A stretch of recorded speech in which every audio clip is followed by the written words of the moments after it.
here tonight.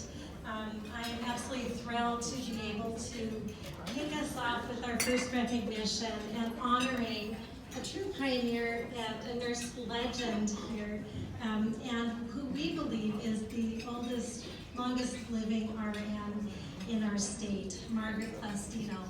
And Margaret, boy, I wish you could see the view from up here. But I'd like to begin. I've had the wonderful opportunity to interview Margaret, and I've compiled a few, I think, snippets that you might enjoy. So please.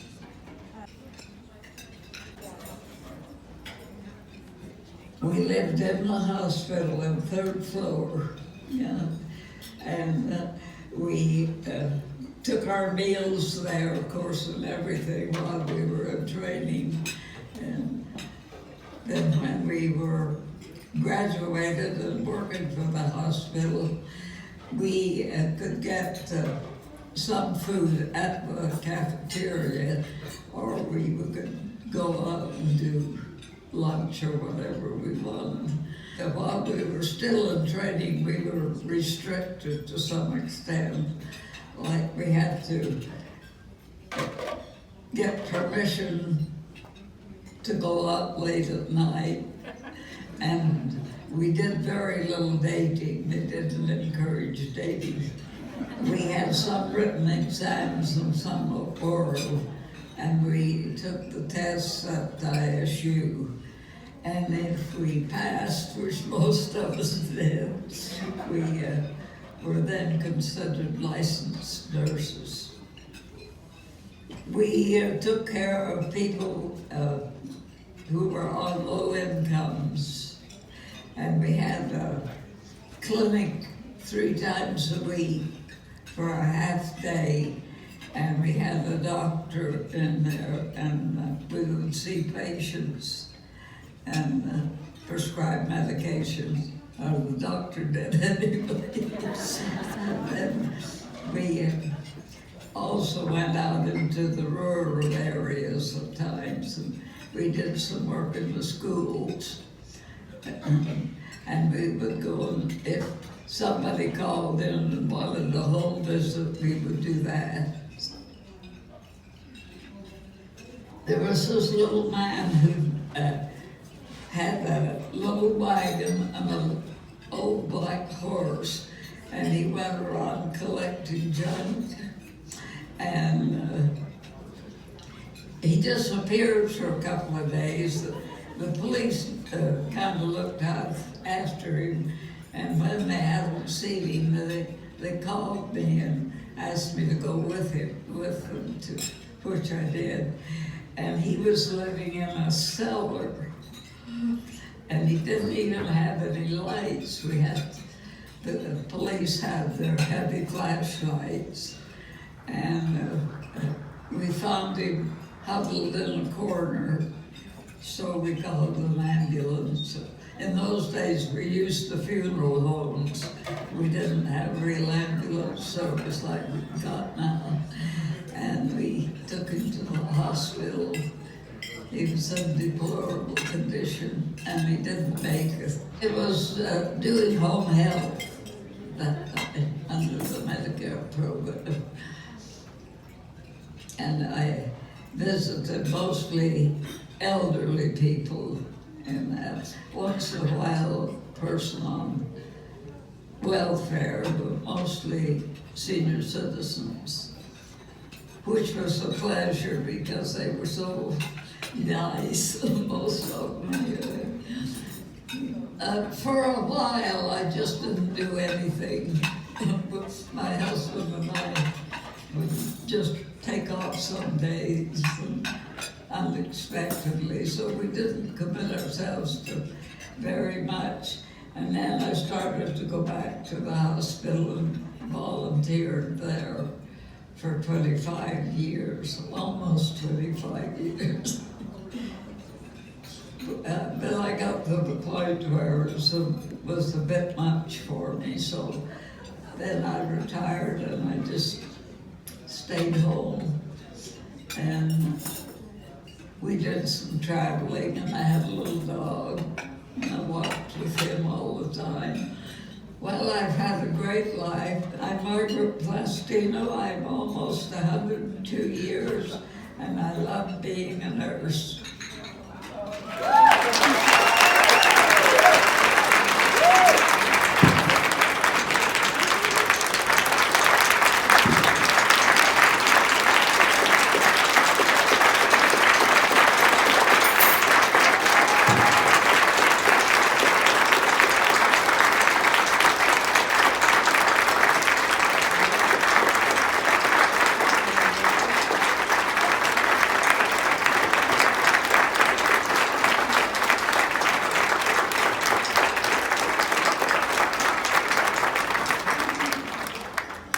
Absolutely beautiful. And well, this clip just shows some of the events that punctuated the life of this extraordinary woman. I do want to just add a little greater detail, if you will. But Margaret St. Clair Plastino was born in 1917.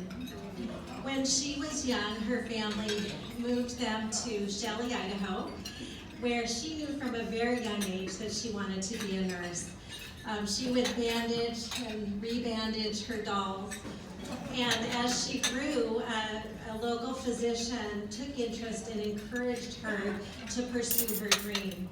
She graduated from the Idaho Falls LDS Hospital School of Nursing in 1939, making this year her 80th anniversary of graduating from nursing school.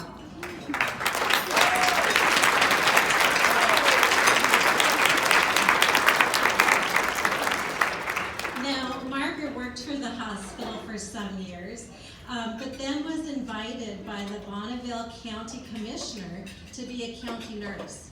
And in those days, the county nurse was really equivalent to our public health system we have now. She worked in that capacity for 10 years, at which point Medicare was enacted, and she became a home health care nurse under Medicare. She did that for several years in southeastern Idaho, and in fact was one of the few nurses that had home health experience to the time of her retirement in 1985. As she mentioned, that didn't slow her down. She continued to volunteer and serve the community of Southeast Idaho by volunteering until she was 90 years old. How remarkable is that? So this is a story worthy to be told, because it's not just a story of this extraordinary dedicated nurse, but it's really a story of nursing in Idaho, isn't it? To consider that Margaret lived and practiced during the time when, for example, after the war, penicillin became available to the public. I mean, consider the impact on healthcare and the provision of care at that time. Margaret was also one who administered some of the very first Salk vaccines in the schools, and also utilized new technologies to test hearing in school-aged children. When the Teton Dam broke near Rexburg, she answered the call to serve and spent countless hours giving tetanus shots and other medications as needed. So it's a remarkable woman we have in Margaret, and I consider her now a true friend.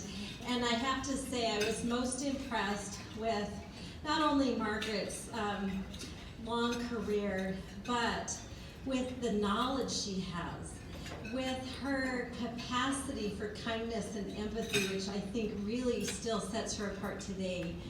And so it's with great pleasure that I represent Nurse Leaders of Idaho and other organizations that comprise the Idaho Centers of Nursing to honor Margaret tonight as being one of the longest living nurses here in the state of Idaho.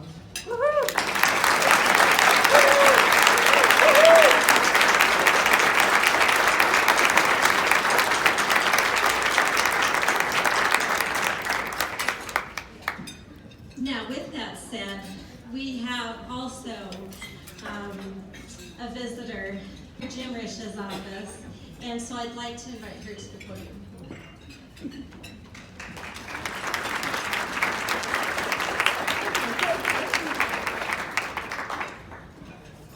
Thank you so much for allowing allowing us to be part of this special night. And Margaret, to honor you, when you watch that video and you read a little bit about your life, it may seem ordinary to you, but to all of us, you are an extraordinary woman. And thank you so much. I just want to,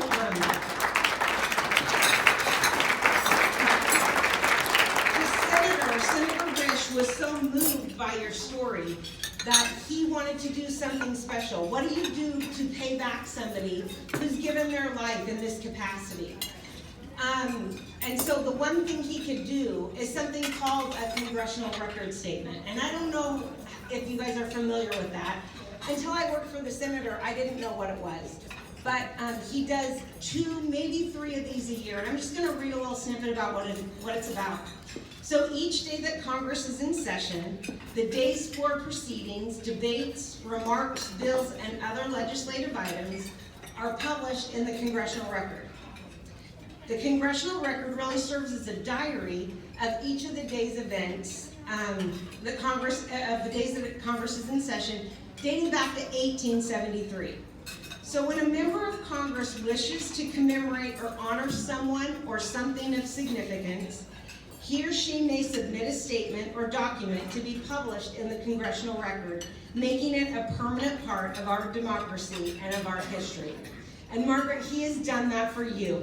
He, with the help of all the people tonight, specifically Sarah, he has put together, and this is for you to take home. He went down on the floor of the Senate and told everybody in the nation about the amazing things that Miss Margaret has done.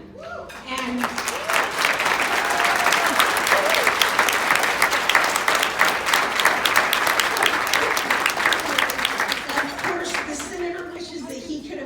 tonight to present this to you, but he's back in Washington, D.C. But he wanted me to pass along thanks for all you've done for not just the community, but for the state. And I'm just going to read the very last paragraph of this congressional statement. This is what he read on the floor, the very last paragraph, Margaret. Today, I express appreciation on behalf of countless individuals from the great state of Idaho impacted by Margaret's selfless service. She's truly an extraordinary citizen who didn't just see providing health care as a profession, but as a calling. I join her colleagues in honoring her lifetime of service. Sincerely, Senator James E. Risch. Congratulations.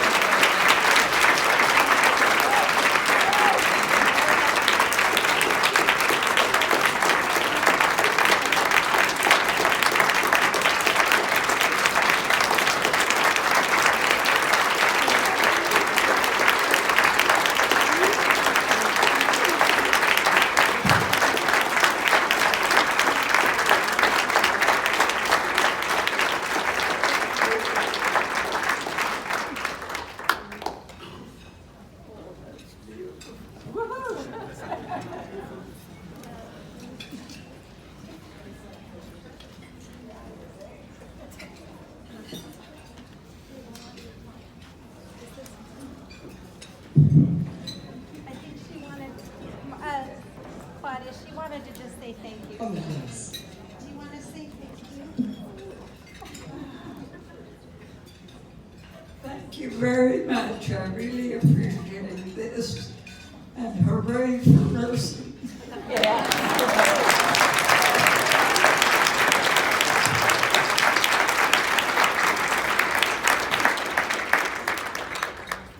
This is